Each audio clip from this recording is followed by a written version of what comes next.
Hi, Assalamu alaikum.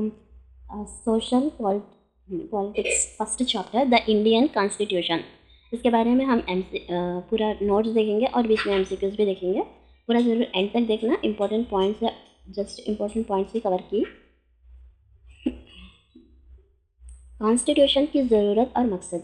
हर game के कुछ rules होते हैं जो उसको डिफाइन करती हैं, जैसे फुटबॉल या क्रिकेट के रूल्स। इसी तरह के सोसाइटी भी कुछ कॉन्स्टिट्यूट्स रूल्स फॉलो करती है जो उसको एक प्रॉपर सिस्टम देती है। जब ये रूल्स लिखते होते हैं तो इन्हें कॉन्स्टिट्यूशन कहते हैं। कॉन्स्टिट्यूशन एक राइटिंग डॉक्यूमेंट्स होता है जो एक मुल्क के गवर्नेंस का तरीका बताता है। ये मुल्क के फंडामेंटल्स नेचर्स को डिफाइन करता है और सिटीजन्स को एक सेट ऑफ प्रिंसिपल्स प्रोवाइड करता है जिसके मुताबिक गवर्नेंस होती है। सभी डेमोक्रेटिक कंट्रीज़ के पास कॉन्स्टिट्यूशंस होता है, लेकिन हर कंट्री जिसका कॉन्स्टिट्यूशन हो वो ज़रूरी नहीं है कि डेमोक्रेटिक हो। सभी डेमोक्रेटिक कंट्रीज़ के पास कॉन्स्टिट्यूशन होता है, लेकिन कंट्रीज जिसके पास कॉन्स्टिट्यूशन होता है उसके पास डेमोक्रेटिक हो वो ज़रूरी नहीं है।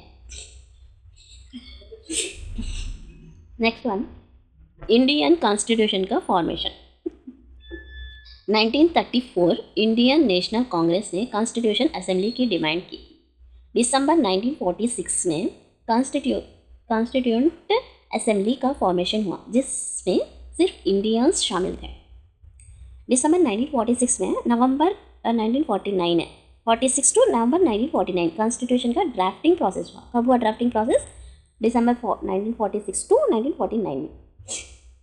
15 अगस्त 1947 को आज़ादी मिली। अब इंडियंस अपनी डिस्टिनी खुद शेप करना लगे। कॉन्स्टिट्यूशन आइडियलिज्म पर बना जो फ्रीडम स्ट्रगल के दौरान डेवलप हुआ। प्राइम मिनिस्टर जवाहरलाल नेहरू ने कॉन्स्टिट्यूशन असेंबली को एड्रेस किया। नेक्स्ट वन, नेपाल की डेमोक्रेसी के स्ट्रगल्स। 1990 लोगों की एक मूवमेंट हुई जिसमें डेमोक्रेसी एस्टेब्लिश हुई जो 2002 तक चली। अक्टूबर 2002 किंग दयानंद्रा ने मोस्ट अपराइजिंग का बहाना बनाकर आर्मी के साथ गवर्नमेंट के कंट्रोल लेना शुरू किया। फरवरी 2005 किंग दयानंद्रा ने पूरी तरह गवर्नमेंट का कंट्रोल ले लिया। नवंबर 2005 में मॉइस्ट और पॉलिटिकल पार्टीज ने 12 पॉइंट्स एग्रीमेंट साइन किए जो डेमोक्रेसी की वापसी का सिग्नल था। अप्रैल 2006 में लोगों की डेमोक्रेसी मूवमेंट और स्ट्रॉन्ग हुई। किंग को थर्ड पार्लियामेंट स्टोरी करनी पड़ी। 2008 नेपाल ने मोनार्ची ख़त्म करके डेमोक्रेसी एस्टेब्लिश की। यहाँ तक के एमसीक्यू देखेंगे हम। What is a constitution? A writing documents defines the governance of a country. Constitution एक राइटिंग डॉक्यूमेंट होता है जो मुल्क के रूल्स और प्रिंसिपल्स को डिफाइन करता है। Which year did the Indian national Congress demands a constitution assembly? 1934। 1934 में इंडियन नेशनल कांग्रेस ने कॉन्स्टिट्यूएंट असेंबली की डिमांड की थी। When was the constituent assembly of India formed? 1946। दिसंबर 1946 में इंडिया कॉन्स्टिट्यूएंट असेंबली फॉर्म हुई थी जो इंडियन कॉन्स्टिट्यूशन ड्राफ्ट करने का काम कर रही थी। Next, who address the constituent assembly as the prime minister? Jawaharlal Nehru. Jawaharlal Nehru prime minister थे और उन्होंने कॉन्स्टिट्यूएंट असेंबली को एड्रेस किए थे। When did Nepal abolish monarchy and became a democracy? 2002। 2002 में नेपाल ने मोनार्ची एबॉलिश करके डेमोक्रेसी एस्टेब्लिश की थी। What was the significance of the 12 points agreement in Nepal? It signed the return to democracy। नवंबर 2005 में Marxist और political parties ने 12 points agreement sign किए जो डेमोक्रेसी की वापसी का सिग्नल था। Next, important points. कॉन्स्टिट्यूशंस और रूल्स का ताल्लुक, रिलेशंस। हर गेम के कुछ रूल्स होते हैं जो उसको डिफाइन करते हैं। जैसे फुटबॉल में बॉल हाथ से टच होने पर फुल होता है। अगर प्लेयर्स फुटबॉल हाथ में लेकर खेलना शुरू कर दिए तो फुटबॉल नहीं रहेगा।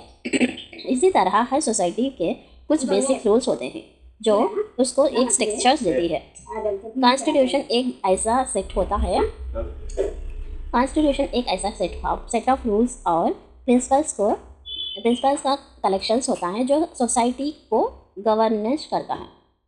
कॉन्स्टिट्यूशन का मकसद, पर्पस ऑफ कॉन्स्टिट्यूशन, ये बताता है कि मुल्क का फंडामेंटल नेचर क्या है।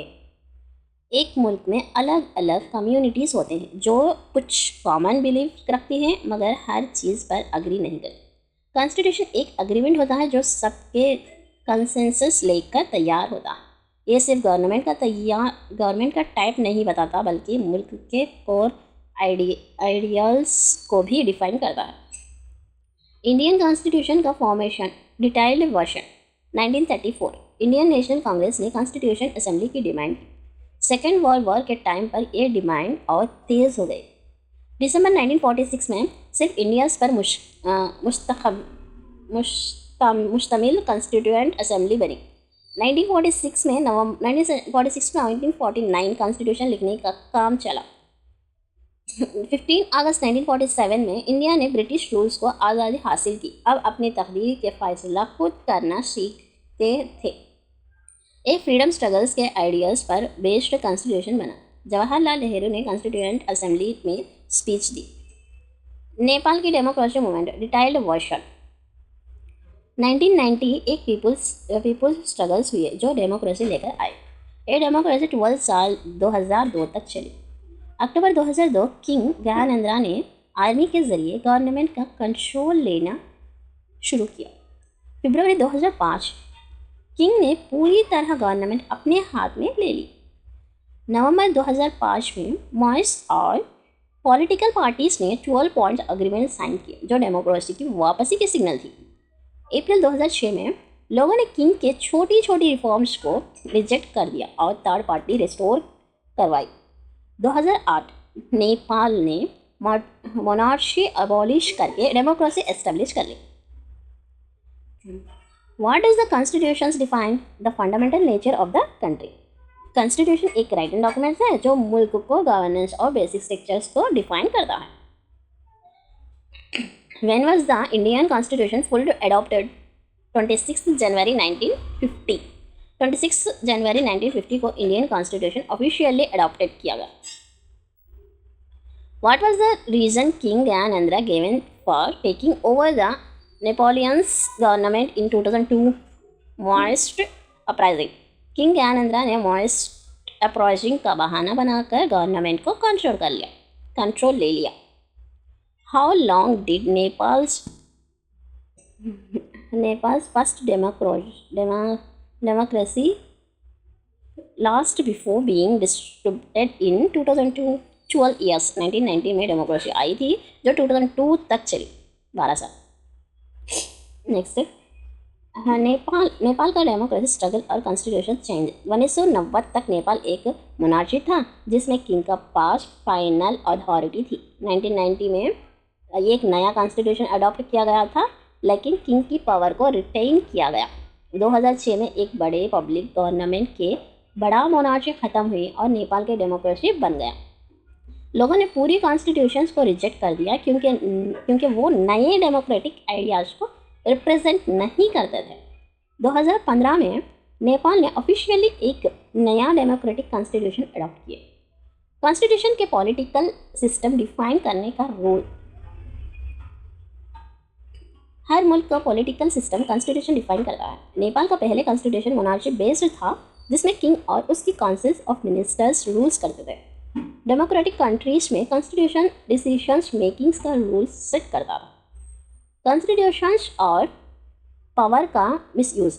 डेमोक्रेसी में लोग अपने लीडर्स को इलेक्ट करते हैं लेकिन उनके पास पावर का मिसयूज़ होने का रिस्क होता है। कॉन्स्टिट्यूशन में ऐसा सेफगार्ड होता है जो लीडर्स को अपनी पावर के गलत इस्तेमाल करने से रोके। पावर मिसयूज़ का एग्जाम्पल, क्लासरूम स्टोरी। सूरज एक क्लास मॉनिटर है जो बल्ली है। टीचर्स ने उसको क्लास देखने को कहा, लेकिन उसने अनिल को बिना वजह पनिश कराया। ये पावर का मिसयूज है जो हर लेवल पर होता है। मिसयूज ऑफ पावर्स का रियल लाइफ एग्जाम्पल। कौन सा केस में एक मिनिस्टर पावर का मिसयूज कर रहे हैं? अपने नेबर्स को धमकी के लिए सिक्योरिटी स्टाफ भेजने की धमकी देना, पुलिस स्टेशन को कॉल करना और कहना कि अपने रिलेटिव के अगेंस्ट केस रजिस्टर ना करें। अगर किसी प्रोजेक्ट को टेक्निकल रीजंस की वजह से रिजेक्ट किया जाए तो वो पावर का मिसयूज नहीं है। इंडियन कॉन्स्टिट्यूशंस और फंडामेंटल राइट्स। इंडियन कॉन्स्टिट्यूशन में पावर मिसयूज के अगेंस्ट सेफगार्ड दिया गया है। फंडामेंटल राइट्स का हर सिटीजन को इक्वालिटी के हक देते हैं। दलित राइटर्स ओम प्रकाश वाल्मीकि के स्कूल में जो डिस्क्रिमिनेशन हुआ उसका एग्जाम्पल दिया गया है। राइट टू इक्वालिटी एक फंडामेंटल राइट है जो इंश्योर करता है कि किसी भी सिटीजन के साथ रिलीजन, कास्ट, जेंडर, रेस या प्लेस ऑफ बर्थ की बेसिक्स पर डिस्क्रिमिनेशन नहीं हो सकता। नेपाल ने अपने नए कॉन्स्टिट्यूशन कब एडॉप्ट किए? 2015। 2006 में मोनार्ची ख़त्म हुई, लेकिन नेपाल का ऑफिशियल डेमोक्रेटिक कॉन्स्टिट्यूशन 2015 में एडॉप्ट किया गया। नेपाल का 1990 वाला कॉन्स्टिट्यूशन किस टाइप का था? मोनार्ची बेस्ड था। 1990 वाला कॉन्स्टिट्यूशन में किंग को फाइनल अथॉरिटी दी गई थी, इस वजह से ये मोनार्ची बेस्ड था। डेमोक्रेटिक कंट्रीज में कॉन्स्टिट्यूशन के सबसे बड़े रोल क्या है? डिसीजन मेकिंग के इंपॉर्टेंट रोल सेट करना। डेमोक्रेसी में कॉन्स्टिट्यूशन ये इंश्योर करता है कि डिसीजन मेकिंग फेयर और काउंटेबल हो। कौन सा एग्जाम्पल पावर मिसयूज का है? मतलब मिनिस्टर किसी प्रोजेक्ट्स को रिजेक्ट करता है टेक्निकल रीजन की वजह से। मिनिस्टर अपने नेबर्स को धमकाता है। मिनिस्टर पॉलिसी स्टेशन से केस रजिस्टर ना करने को कहता है। दोनों बी और सी थ्रेट्स देना और पुलिस केस रजिस्टर ना होने देना दोनों पावर मिसयूज के एग्जाम्पल्स हैं। इंडियन कॉन्स्टिट्यूशन में कौन सा फंडामेंटल राइट डिस्क्रिमिनेशंस के अगेंस्ट है? Right to equality. Right to equality ensure करता है कि किसी भी सिटीजन के साथ कास्ट, रिलीजन, रेस, जेंडर या प्लेस ऑफ बर्थ के बेस पर डिस्क्रिमिनेशन ना हो। Important points. कॉन्स्टिट्यूशन का रोल मेजॉरिटी के डोमिनेशन से बचाओ। डेमोक्रेसी में कोई एक डोमिनेंट ग्रुप अपने पावर का मिसयूज़ कर सकता है और दूसरे कमज़ोर ग्रुप को दबा सकता है। बॉयज़ मेजॉरिटी में है और हमेशा क्रिकेट खेलना चाहते हैं। गर्ल्स माइनॉरिटी में है, उनकी पसंद को इग्नोर करता है। स्टोरी है कि टीचर मेजॉरिटी के वोट्स को इम्पोर्टेंस देती है जो अनफेयर है। टाइनरी ऑफ द मेजॉरिटी। जब एक ग्रुप जैसे कि कम्युनिटी दूसरे ग्रुप्स पर डोमिनेट करे, कॉन्स्टिट्यूशन ऐसा अनफेयर डिसीजन रोकने के लिए सेफगार्ड प्रोवाइड करता है। कॉन्स्टिट्यूशंस का दूसरा रोल हमें खुद से बचाना। कभी कभी लोग इमोशनल किसी ऐसे फैसला को सपोर्ट कर सकते हैं जो उनके लॉन्ग टर्म्स इंटरेस्ट के खिलाफ हो। एग्जाम्पल, लोग पार्टी पॉलिटिक्स से तंग आकर एक डिक्टेटर को सपोर्ट करने लगेंगे, लेकिन डिक्टेटरशिप्स डेमोक्रेसी और सिटीजन्स के राइट्स के खिलाफ होते हैं। कॉन्स्टिट्यूशन इंश्योर करता है कि कोई भी डिक्टेटरशिप्स या बेसिक राइट्स के इजी ओवरथ्रो ना हो। इंडियन कॉन्स्टिट्यूशन फॉर्मेशन और की features. Indian national government British rules के अगेंस्ट इंडिपेंडेंस के लिए स्ट्रगल कर रही हैं। ब्रिटिश रूल्स में इंडियंस के रूल्स फॉलो करना पड़ता है जो उनके खुद के बनाए हुए नहीं थे। फ्रीडम के बाद एक डेमोक्रेटिक कॉन्स्टिट्यूशंस की ज़रूरत थी जो इक्वालिटी और पार्टिसिपेशंस को इंश्योर करे। कॉन्स्टिट्यूशन असेंबली 1946 में 300 मेंबर्स थे जो 3 साल तक कॉन्स्टिट्यूशन लिखने में लगे रहे। सेंसरी एफर्ट्स की गई कि हर प्रोविज़न डिटेल्स में डिस्कस हो और कंसेंसस से अग्री किया जाए। कॉन्स्टिट्यूशन का एक इम्पॉर्टेंट फंक्शन क्या है?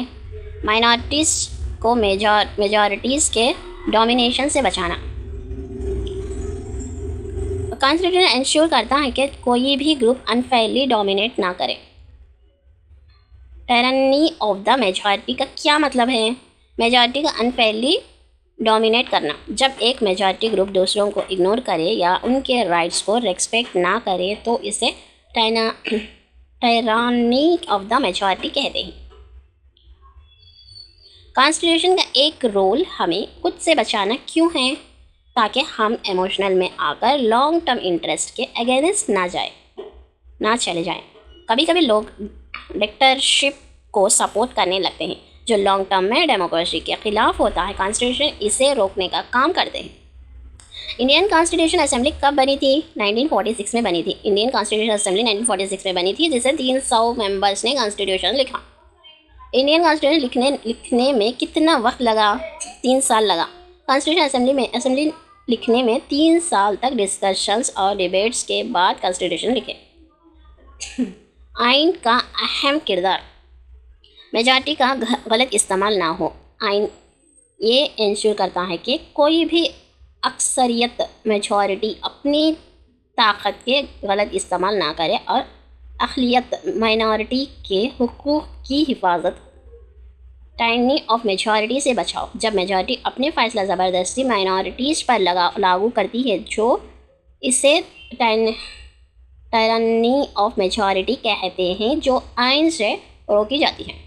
2 तरह के dominations, inter community domination, intra community domination. Inter community domination, एक कौम या कम्युनिटी दूसरे कौम पर हुकूमत करे। इंट्रा कम्युनिटी डोमिनेशन, एक ही कौम के अंदर कुछ लोग दूसरों पर हुकूमत करें।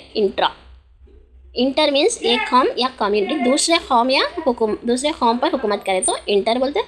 इंट्रा मीन्स एक ही कौम के अंदर कुछ लोग दूसरों पर हुकूमत करें। सेल्फ प्रोटेक्शंस, खुद से हिफाजत।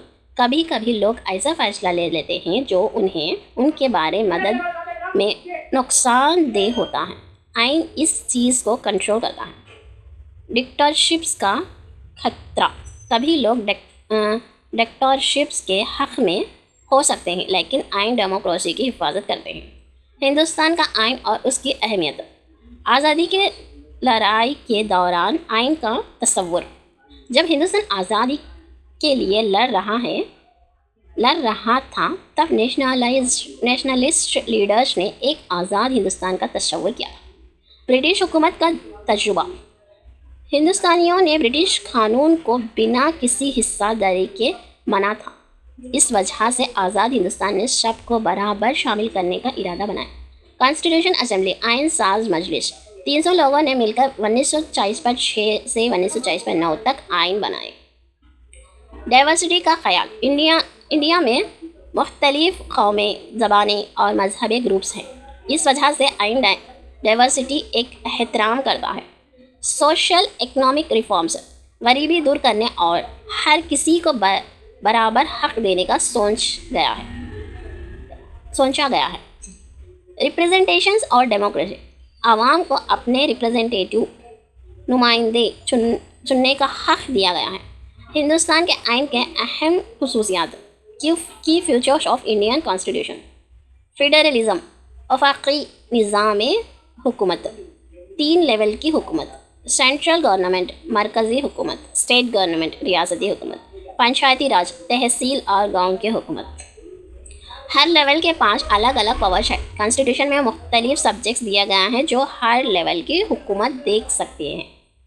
स्टेट को भी ऑटोनॉमी मिली है। स्टेट अपने मामलात में मुख्तियार है मगर नेशनल इश्यूज़ में सेंट्रल गवर्नमेंट का फैसला माना जाता है। पार्लियामेंट्री फॉर्म्स ऑफ गवर्नमेंट, पार्लिमानी हुकूमत का निज़ाम, यूनिवर्सल एडल्ट फ्रांचाइज, हर शख्स का वोट का हक है। 18 साल के ऊपर का हर शख्स वोट दे सकता है। डेमोक्रेसी को मजबूत बनाने का इरादा, फ्रीडम स्ट्रगल्स ने लोगों के डेमोक्रेसी का एहसास दिया था। हर शख्स इलेक्शंस लड़ सकता है। कोई भी किसी भी स्टेट, किसी भी कास्ट, रिलीजन या क्लास से इलेक्शन लड़ सकता है। गवर्नमेंट आवाम को जवाबदेह है। लोग अपने रिप्रेजेंटेटिव को चुनते हैं जो उनके मसले हल करते हैं। सेपरेशन ऑफ पावर्स, एक दूसरे से अलग इख्तियारात, 3 अहम इरादे, लेजिस्लेचर कानून साजी वाला इदारा, parliament and state assemblies. Executives, जुडिशरिया, पावर का बैलेंस, ताकि कोई भी इदारा अपनी ताकत के गलत इस्तेमाल ना करे। एग्जीक्यूटिव पर रोक, जुडिशरिया एंड लेजिस्लेचर एग्जीक्यूटिव्स को कंट्रोल करते हैं ताकि डिक्टेटरशिप ना हो। इक्वालिटी और सोशल जस्टिस, बराबरी और समाजी इंसाफ। B.R. अम्बेडकर ने शेड्यूल कास्ट के हुकूक की हिफाजत का जोर दिया। कास्ट डिस्क्रिमिनेशन के खिलाफ कानून बनाए गए। हर शख्स के बराबर हुकूक मिलनी चाहिए। कॉन्स्टिट्यूशन एक अहम मकसद क्या है? माइनॉरिटीज़ की हिफाजत और बराबरी का इंश्योर करना। कॉन्स्टिट्यूशन असेंबली कितने लोग पर मुश्तमिल थी? 300 लोग पर। फेडरलिज्म का क्या मतलब है? अलग अलग लेवल्स की हुकूमत को central, state, Panchayati Raj. Parliamentary form of government का एक खास फीचर्स क्या है? आवाम अपने रिप्रेजेंटेटिव्स को वोट से चुनते हैं। सेपरेशंस ऑफ पावर्स का एक मकसद क्या है? पावर का बैलेंस रखना और किसी एक इदारे का गलत इस्तेमाल ना होने देना। जुडिशरिया का क्या काम है? कानून का अमल, दरामद और तफहीर करना। Doctor B.R. अम्बेडकर का क्या अहम किरदार थे? इंडियन कॉन्स्टिट्यूशन के आर्किटेक्ट्स थे और शेड्यूल कास्ट के हुकूक के लिए काम किए। राइट टू इक्वालिटी, बराबरी का हक। सब लोग कानून के सामने बराबर हैं। कोई भी शख्स मजहब, जात या जिन्स, जेंडर्स की बुनियाद पर भेदभाव, डिस्क्रिमिनेशन का शिकार नहीं हो सकता। हर शख्स को सार्वजनिक जगहों, पब्लिक प्लेसेस जैसे होटल्स, दुकानें, प्लेग्राउंड्स में जाने का हक है। सरकार किसी को भी रोज़गार, एम्प्लॉयमेंट के मामले में भेदभाव नहीं कर सकती। अनटचेबिलिटी का प्रथा ख़त्म कर दिया गया था। राइट टू फ्रीडम, आज़ादी का हक। बात करना और अपनी राय, ओपिनियंस रखने का हक है। संगठन, एसोसिएशन बनाने का हक है। पूरे देश में कहीं भी रहने और घूमने का हक है। किसी भी पेशा, प्रोफेशंस या धंधा, बिजनेस करने का हक है। राइट अगेंस्ट एक्सप्लॉयटेशन, शोषण के खिलाफ हक। इंसानी स्मगलिंग, ह्यूमन ट्रैफिकिंग और मजदूरों का शोषण, फोर्स लेबर्स पर पाबंदी। 14 साल से कम उम्र बच्चों से फैक्ट्री के खतरनाक जगहों पर काम लेना मना है। Right to freedom of religion, मजहब की आज़ादी का हक। हर शख्स अपने पसंद के मजहब मान सकता है, मजहब का प्रचार, प्रोपोगेशंस कर सकता है, किसी भी धार्मिक रिलीजन, मजहबी रस्म व रिवाज़े को अपना सकता है। कल्चर एंड एजुकेशनल राइट्स, माझी माइनॉरिटीज़ जैसे धार्मिक या भाषाई समुदाय अपने अलग स्कूल्स या संस्थाएं बना सकता है, अपनी संस्कृति और पहचान को बनाए सकता है। राइट टू कॉन्स्टिट्यूशनल रेमेडियस, अगर किसी का कोई मौल अधिकार, फंडामेंटल राइट्स तोड़ जाए तो कोर्ट जा सकता है। कोर्ट इस बात का फैसला करेंगे कि किसी का हक तोड़ गया है या नहीं। रूल्स ऑफ फंडामेंटल राइट्स, इन्हें इंडियन कॉन्स्टिट्यूशन का ज़मीर कहा जाता है। ब्रिटिश रूल्स ने लोगों को सरकार पर शक करने सिखा दिया था, इसलिए ये अधिकार दिया गया है। ये अधिकार स्टेट की शक्ति पर नियंत्रण, कंट्रोल रखने के लिए बनाए गए हैं। भीमराव अंबेडकर ने कहा था कि ये अधिकार 2 चीज़ों को पक्का करती है। हर नागरिक, सिटीजन्स, इन अधिकारों के दावा, क्लेम्स कर सकती है। ये अधिकार हर उस संस्थान पर लागू होते हैं जो कानून बनाती है। Directive principles of state policies, DPSP, social और इकोनॉमिक सुधार लाने के लिए बनाए गए। मौल अधिकारों से अलग ये डायरेक्टली लागू नहीं होते, पर सरकार को नए कानून बनाने का दिशा निर्देश देती है। मूल उद्देश्य गरीबी हटाओ और लोगों के भलाई है। सेक्युलरिज्म, कोई भी मजहब का राजधाम नहीं है। राजा किसी भी मजहब का समर्थन या विरोध नहीं करेंगे। सभी धर्मों का बराबर माना जाए।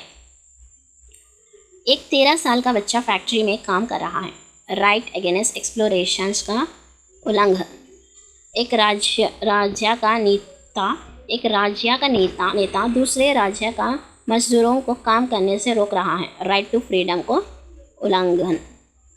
एक तेलुगु मीडियम स्कूल केरला में खोलने की परमिशन नहीं मिल रही है। कल्चर एंड एजुकेशन राइट्स का।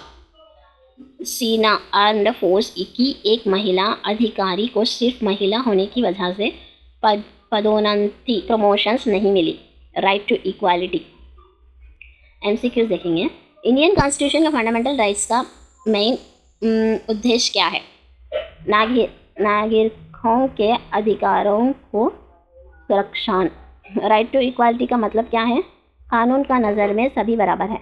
राइट टू फ्रीडम का रिलीजन का तहत क्या अलाउड है? हर शख्स अपनी पसंद का मजहब मान सकता है। फंडामेंटल राइट्स की रक्षा कौन करता है? सुप्रीम कोर्ट और हाई कोर्ट। कौन सा अधिकार राइट अगेंस्ट एक्सप्लॉयटेशंस के अंदर आता है? 14 साल से कम उम्र के बच्चों को मजदूरी में काम करने देना। किसी अधिकार के तहत नागरिक कोर्ट जा सकता है अगर उसके फंडामेंटल राइट्स वायलेट हो रहे हैं। Right to constitution remedies. Directive principles of state policies का मकसद क्या है? सामाजिक और आर्थिक सुधार लाना। ख़त्म। यहाँ तक पूरा चैप्टर ख़त्म हो चुका है और थैंक्स फॉर वॉचिंग। ज़रूर एंड तक देखने के लिए। अल्लाह हाफिज़। Take care bye. All the best. हाँ, अल्लाह हाफिज़। Take care. All the best.